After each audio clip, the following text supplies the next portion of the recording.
So, ang una talaga maano dito, San Jose. Hindi swerte natin. Thank you.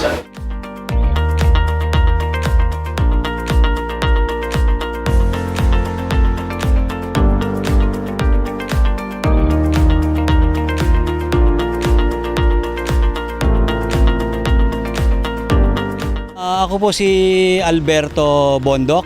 Ako po ang project manager para sa Bulacan Bulk Water Supply Project. Ang Bulacan Bulk Water Supply Project ay intended para supplyan ang mga water districts within the Bulacan Province na nangangailangan ng bagong panggagalingan ng potable water. Ang raw water nito o yung tubig na tinitreat dito ay manggagaling sa Angat, dadaloy dito sa Aqueduct number 6 at ititreat dito sa ginagawang water treatment plant ngayon na located dito sa Barangay San Manuel, San Jose del Monte City. No?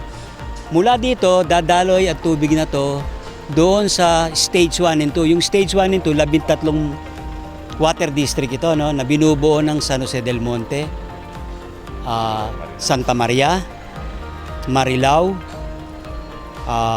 Bukawe, Mekawayan, Obando, Balagtas, Giginto, Malolos.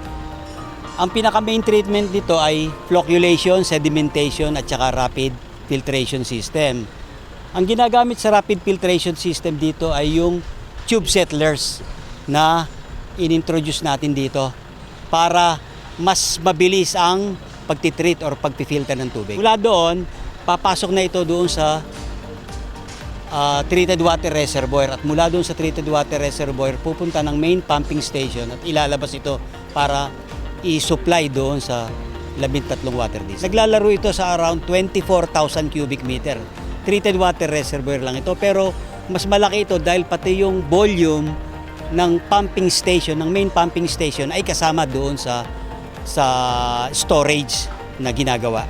So combine niya ng treated water reservoir at pumping station. Doon sa specific sa Marilao, 3 yung points na kukunan nyo ng tubig dito sa project na ito. No?